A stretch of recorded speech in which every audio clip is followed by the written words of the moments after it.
Hey everybody, I want to talk today about building a basic theological library, particularly if you are a Christian in the Wesleyan tradition. If you're a Methodist or a Nazarene, United Methodist, maybe you're an Anglican and you dig the Wesley brothers, and you want to kind of get a basic theological library together. And this video might be useful for people who are Sunday school teachers. Maybe you're a part-time local pastor or a bivocational pastor or preacher. Maybe you're thinking about going to seminary, or maybe you're just wanting to learn more about the Bible and about the tradition and the Christian faith from kind of the Wesleyan lens. What are some kind of basic books that you can't go wrong with these? These are great places to start. So that's kind of what this video is about. And the very first thing, of course, you'll need is a Bible, and particularly a study Bible. And there are lots of good study Bibles. I did a video a while back about study Bibles, and I've even gotten to check out some new ones since then. But if you are a Wesleyan and you want to get a study Bible, the obvious and most basic place to start is with the Wesley Study Bible. And this is the kind of hard to come by leather edition, but the Wesley Study Bible in the NRSV. It's available in a couple translations. This is, of the two, this is the one that I think is better, though no translation is perfect. But the New Revised Standard Version Wesley Study Bible is a great resource for Wesleyan Christians. And certainly the notes have a Wesleyan understanding of how grace and salvation unfold in our lives kind of behind them. And that's not true of every study Bible that you'll buy. I was looking at the English Standard, the ESV Study Bible, English Standard Version Study Bible, which I have here. That's one that I use, and it's a good study Bible. It's huge. It's got a lot of stuff in it. But there are places where, when it's talking about grace and salvation and how we experience justification and new birth and these things, and it talks about them in ways that are very much from a Calvinist point of view, which is more kind of a Presbyterian or some Baptist churches are Calvinist, and not a Wesleyan point of view, not a point of view that fits with the Wesleyan tradition. And so that's something just to be aware of. The Wesley Study Bible is a good study Bible. Now, another good study Bible that you can get is the Reflecting God Study Bible. And this one is out of print, but it is still available on Amazon. And it's basically the NIV Study Bible from the one that was out kind of in the 80s and 90s and early 2000s.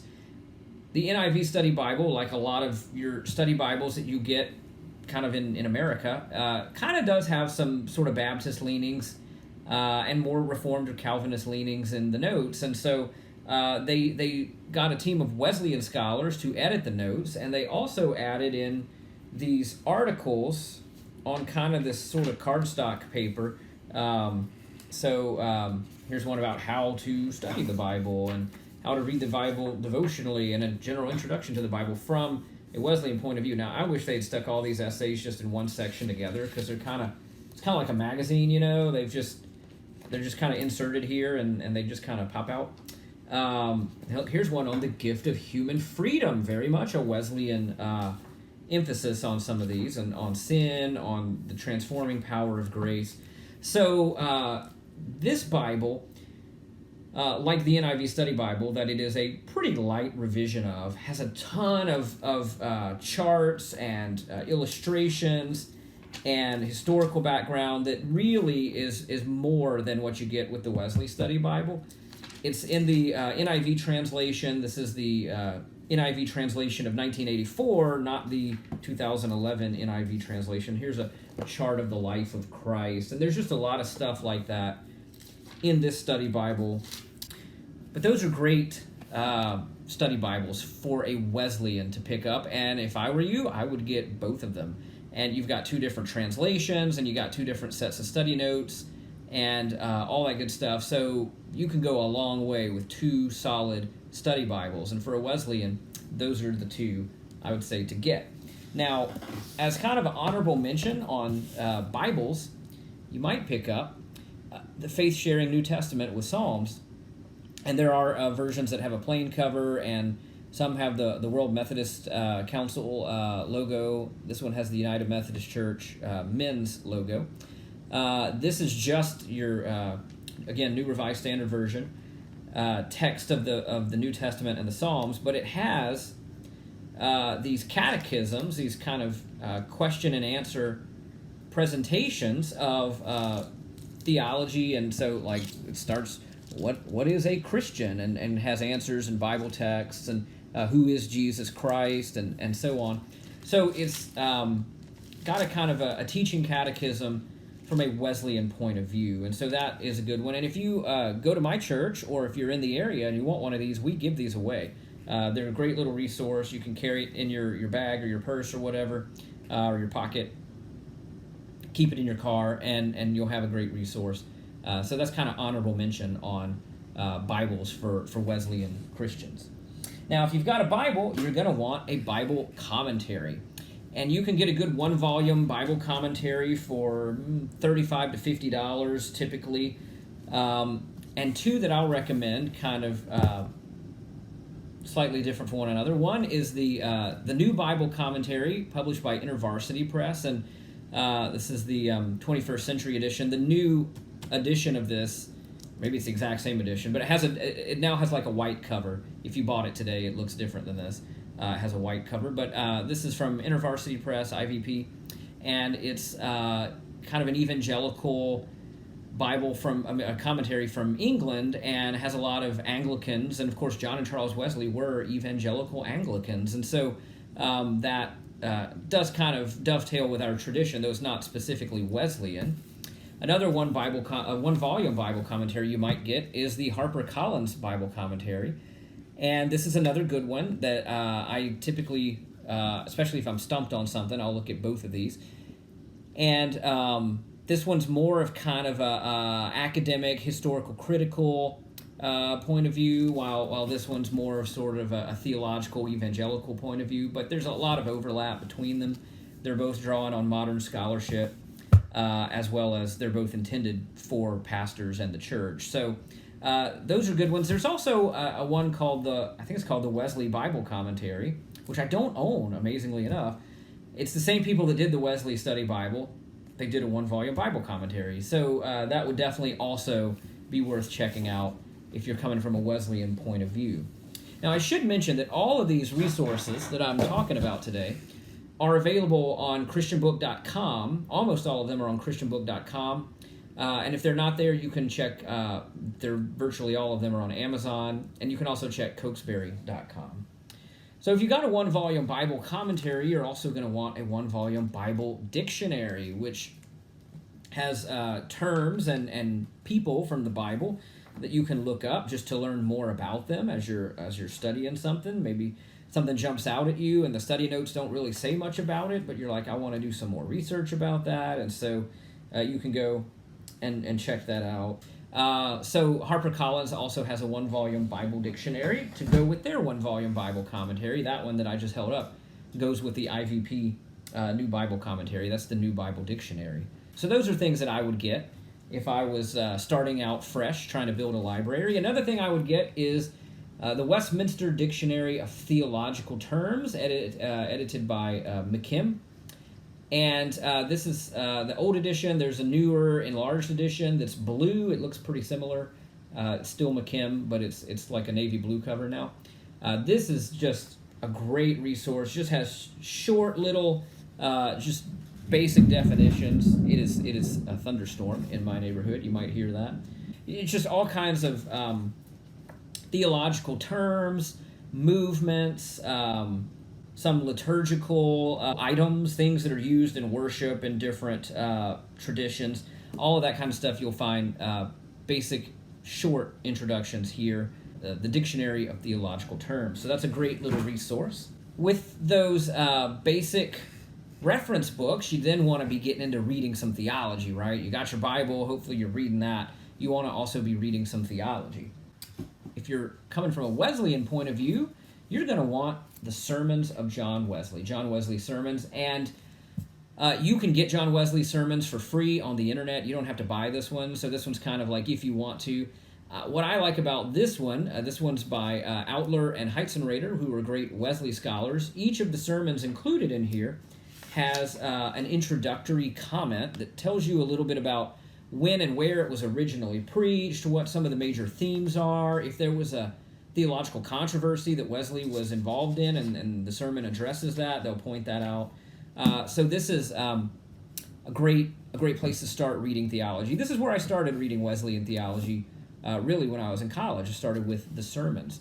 Now, another edition of John Wesley's sermons that's newer than this, that you will see in bookstores now, is called The Sermons of John Wesley, a Collection for the Christian Journey, edited by Kenneth Collins and Jason Vickers.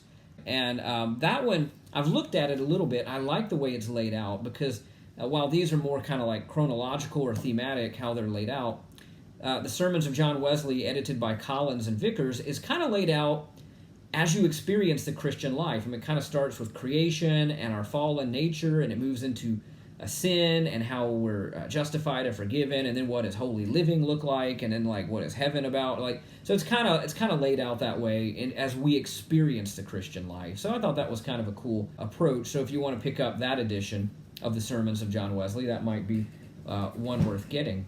Then, of course, you're going to need C.S. Lewis. And I recommend getting all the signature classics in one volume. This is actually, I believe, 8 books. 1, 2, 3, 4, 5, 6, 7, 8 books. It probably says that somewhere. By C.S. Lewis, you get Mere Christianity, you get the Screwtape Letters, The Great Divorce, the big, really popular ones. You get some of the more difficult ones that are really deep and profound, like Miracles and The Abolition of Man, especially. Kind of talks about education and how we form people and the spiritual implications of that. And many people point to The Abolition of Man as kind of a prophetic book that explains why society is as crazy as it is now. C.S. Lewis saw it coming decades beforehand.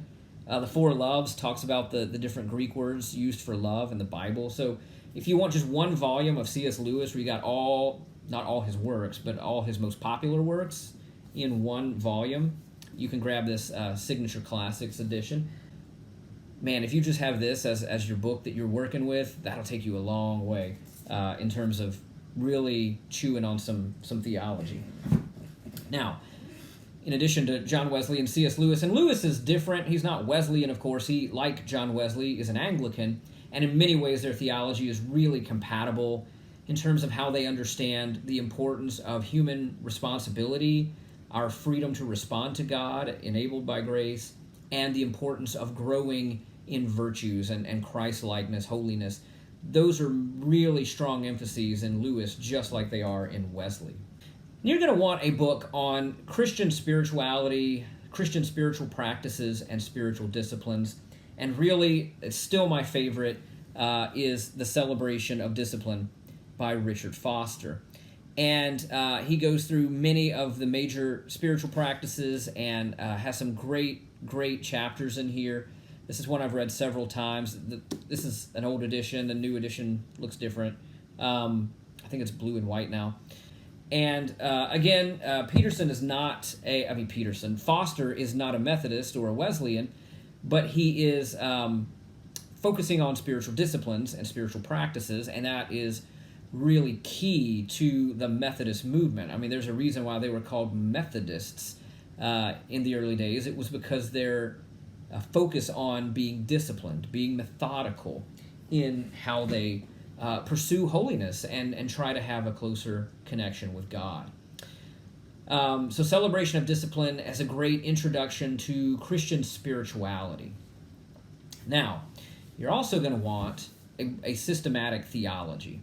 And Wesleyans, it seems to me, are not really as well known for writing systematic theologies or reading systematic theologies compared with like Reformed, Calvinist, Lutheran, maybe even Roman Catholic Christians. But there are some good ones that are by Methodists and reflect that point of view. And the one that I will definitely recommend is Classic Christianity by Thomas C. Oden. He passed away just a few years ago. He was a United Methodist theologian, and this is actually a condensed version of his 3-volume systematic theology, which you can see on my shelf right there. I'm working my way through it right now, and I've read hundreds and hundreds of pages, enough to know that I recommend it.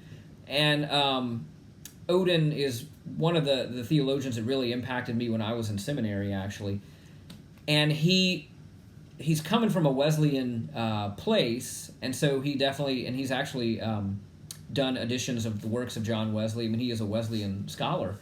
But he also puts a lot of emphasis on classic Christianity, looking for that mainstream, that central consensus that is shared by all major Christian groups: Roman Catholic, Eastern Orthodox, historic Protestants, the kind of classic Christianity that is expressed in the words of like the Apostles' Creed and the Nicene Creed, in the consensus of the early church fathers, and so he emphasizes that this work of systematic theology is something that, and you can even see this in the reviews on the back.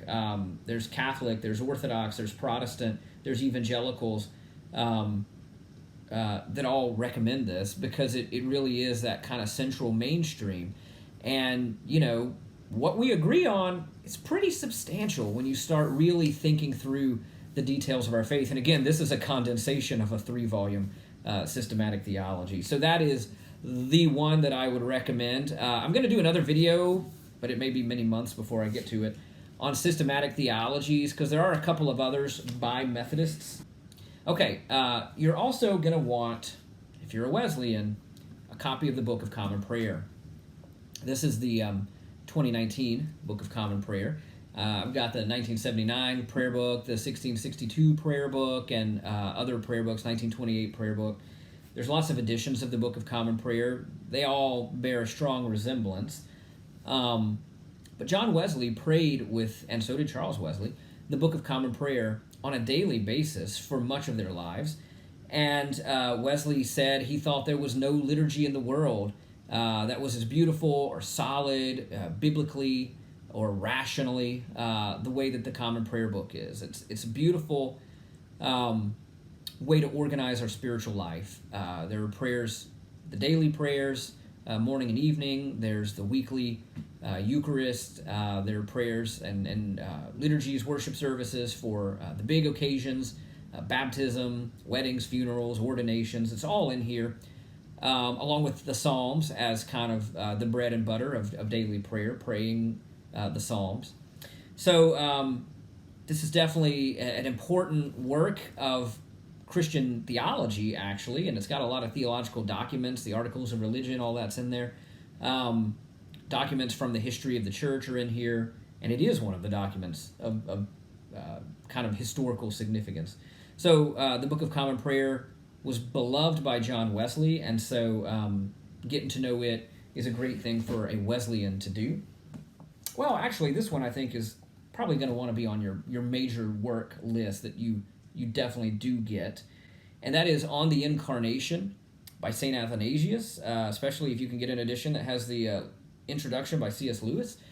St. Athanasius was the principal architect of the Nicene Creed, and so hugely important figure in the history of Christian theology, and really helping to clarify what does the Bible teach about the Father and the Son and the Spirit and their relations to one another, and how we then relate to them through the incarnation of Jesus.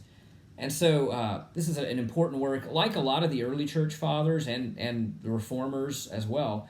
He does get polemical at times, and he's talking about how, these people are so silly and foolish, and they're dumb and they're wrong. And so, some of that's a little off-putting. But if you just follow when you're reading the early church fathers or the reformers, you just kind of follow the argument that they're making and the appeal they're making to Scripture. It's really deep and profound.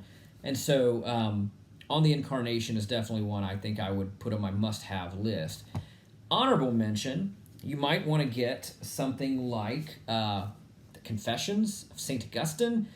Pretty important. You might get like an abridged version like this one of The City of God. Again, Augustine is one of the most important figures in the history of Christian theology, even though Wesley departs from him on some points.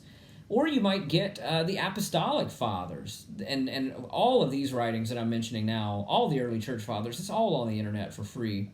So you might want a copy, or you might just want to go look for them. The Apostolic Fathers are those first couple of generations after the Apostles, so very close to the time of the New Testament church, still speaking the same language, obviously. And so we've got letters from some of these early church leaders who were like, I learned my faith from John, or from Peter.